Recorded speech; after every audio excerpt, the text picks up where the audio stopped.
அளிக்கும் பதவி இல்லாவிட்டாலும் ஒருவர் தன்னுடைய பார்வையினால் நல்வழிப்படுத்துவதை சனி நிறுத்தவில்லை என்பது என்னுடைய ஆவல்.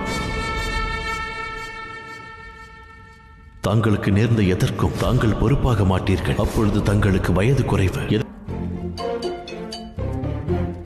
தேவி, சனியை முதல் முறையாக சந்தித்த பிறகு அனைவரும் இப்படித்தான் ஆச்சரியப்படுவார்கள். சனி முதல் சந்திப்பிலேயே ஒரு இடமும் நான் கூறவில்லை. ஆனால் சனியிடம் அவர் கூற மாட்டார்.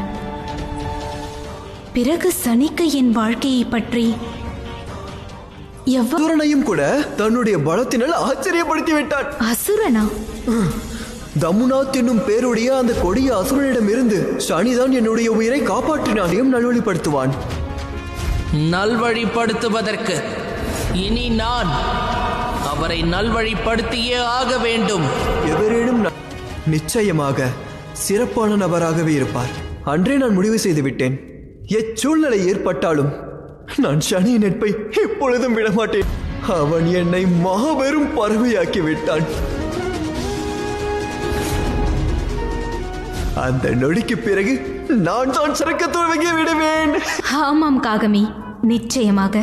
என்னை கேட்டால் உண்மையில் நீ இப்பொழுதும் பறக்கும் தகுதி உடையவன்தான். ஒரு முறை முயற்சி செய்து பாரேன். என்ன கூற வருகிறாய் காகமி? இப்பொழுது நீ சனியின் வாகனம் இல்லையா? நுழைவதற்கு முன்பு ஒருமுறை நன்றாக சிந்தித்துக் கொள் ராவணா. உனது எண்ணத்தை மாற்றிக்கொள்வது நல்லது. இல்லையேல் வேதனைப்படுவாய். பறக்க இயலாது என்று ராவணன் அறியான். ராவணன் அதற்குள் நுழைவதற்கு கைலாயத்தில் தனது கால்களால் நடந்தாக வேண்டும்.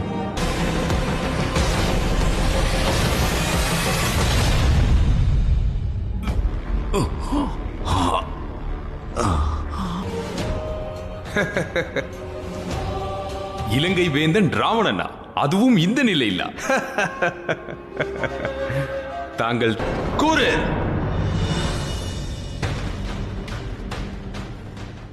சனி, ராவணன் புஷ்பக விமானத்தில் கைலாயத்திற்குள் ஒரு தீர்வு உள்ளது.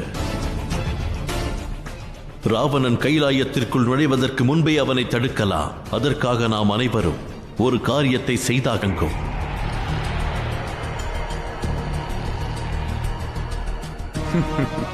எப்படி வானரத்தை போல் சிரிப்பதை முதலில் நிறுத்து மூட்ட. ஆனால் இப்பொழுதும் என் மனதில் ஒரு கேள்வி உள்ளது சனி. நந்தியை மரங்களை எடுத்து வர சொல்லி ஏன் கைலாயத்தை விட்டு அனுப்பினார்? ஏனெனில் தாயே, நீ வெறும் ஒரு விலங்கு.